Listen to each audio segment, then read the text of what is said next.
I had the lumpectomy the following week, and then 2 days later, I went to California to see my brothers, which had been planned before any of this had ever happened. And he said, no, you can fly, you can go, you can find, because the lumpectomy is almost like a surgical biopsy. It's not all that different. It's, you know, they go a little deeper, they take a little bit more, but it's not that different. So I went off to California thinking that this was the end of it, and I'd come back and have my radiation and be finished.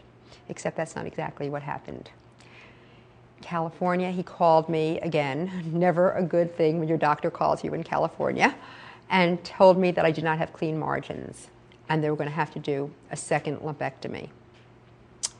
So that didn't make me especially happy. I was like a little upset by this because I thought this was all behind me, but I thought, okay, I've heard about this before. I've heard that people sometimes don't get clean margins and they have to, you know, do this again, and I'll do this one more time, and I'll do it as soon as I come back from California because I wanted to put this all past. And that's basically what I did. I came back from California. The following morning, I went in for the lumpectomy again and had a second lumpectomy. And then about a week later, I got another call from my doctor. I'm thinking, this can't still be happening.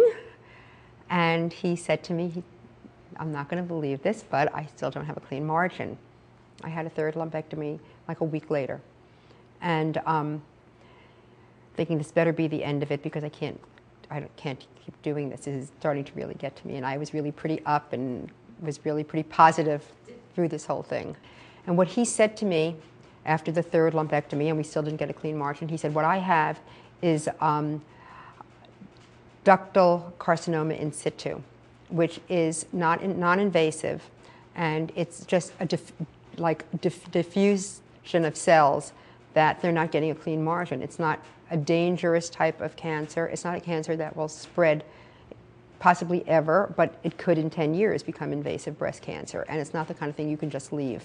So at this point, I went in with my friend, actually, who was my vet, but I thought she has medical knowledge and, you know, bring someone that knows something about medicine. So I went in with my friend, my vet, and we talked to my doctor, and he said I could do another fourth lumpectomy, but there's no guarantee that I would have a clean margin. He talked about a mastectomy, which did scare me. I thought, oh, this is not exactly what I wanted. This is like much scarier because I've done biopsies, and lumpectomies are kind of like biopsies, but this is a whole different ball game. So, but then I did speak to other people who have had mastectomies, and they've had different kinds of reconstruction, and they look fine, and they are fine. So I thought, okay, I can do this too. I can get through this.